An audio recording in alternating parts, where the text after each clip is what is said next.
Since we're on the topic of censorship, I thought we'd talk about The Last of Us 2. Now, people already know that some scenes in some countries like Japan are censoring sensitive content in The Last of Us 2, and that regards to the sex scene in this game. So, Japan and IGN, and this is from Metacritic, just so we're accurate here, they are a little bit more picky when it comes to scoring games. So they gave Last of Us Part 2 a 70, which is a pretty fair assessment. They've had some problems. They can see quality. They know what games are. It's the mecca of video games, aside from comic books and other things. So they're pretty clear. They're pretty good. Here's a game I enjoyed, Chimera Squad. Gave it an 80. I think that's pretty fair. See, most of these scores, even Japanese games they're scoring, seem pretty fair. They have a metric they follow. So it's not just, we're going to score all the Japanese games higher than the other games. No, there's plenty of games they score low. Life is Strange 2. One Step from Eden gave it a 90. If you don't know that game, it's kind of like Mega Man Battle Network.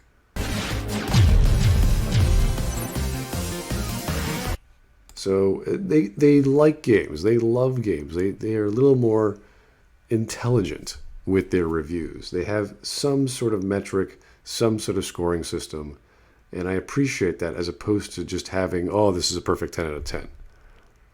Because once you have a perfect 10 out of 10, everyone wants to see your score. Why is this game a 10 out of 10? Let's read your article. And that's how people attract views on these blogs. Whether or not they translate to people buying the game, I highly doubt it, because people have already pre-ordered stuff like that. Where's an example of people actually buying the thing? So here's the sales figures for the first week of Japan, and The Last of Us Part 2 pretty much broke all the charts. It beat Bloodborne, Spider-Man, even Uncharted 4. So it's been doing rather well. And I find it strange that Japan is censoring games. Now, we're talking about mainstream games. So we know Japan has all sorts of crazy, weird games that are questionable on various topics. So you could have a game or a manga or an anime for any audience, for any age group, on any content.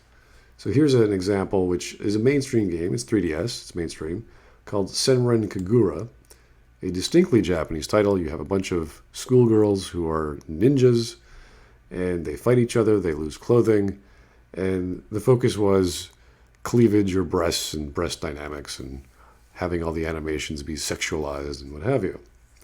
You can make a game like that, and it won't get banned, it won't get censored, and it's a 16-plus game. This is the PEGI system that's rating, though. It's hard to understand all these rating systems. This is CERO from Japan, and what happened this year is there was a delay of releasing games because of the coronavirus. So I'd imagine that The Last of Us Part 2 got ages 18 and up. But the question for me is, if it's 18 and up, you know it's an adult content game or ultra-violent game, what have you, why would you censor stuff like sex? It seems strange. Why would you bother doing that? It wasn't just CERO, it was the ESRB, it was PEGI. All the rating systems had the same problem of releasing. That's probably why some games got a lower or a further pushed back release date.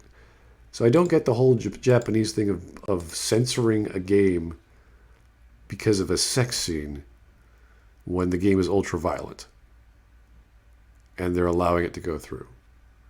Now you compare that to other countries like Saudi Arabia and or pretty much the entire UAE, which they just banned the game outright for whatever reason. We don't know the official answer to that. So people who want to play the game have to get it through other channels. This is apparently a common thing for people in the UAE. But it's kind of strange. Like, I'm all for people having access to games, but once you get access to it, get the full game. So I don't know what Japan's doing. Japan's a bit crazy. We know they're fun and wacky and all the topics and genres they've created over the years that we could not even possibly imagine, let alone have a passion for. So if you're going to show us blood and gore and horrific stories, don't censor it, Japan. Keep it as raw and natural as it should have been. Maybe they'll have a director's cut or a remaster. It's kind of hard to say when that will happen, since the graphical quality of The Last of Us Part 2 is so high and the technology is so new. But hopefully we'll have more mature minds favor these rating systems, especially when you've already given it an 18 and up rating. So anyway, thanks for listening, guys. Have yourself a great day.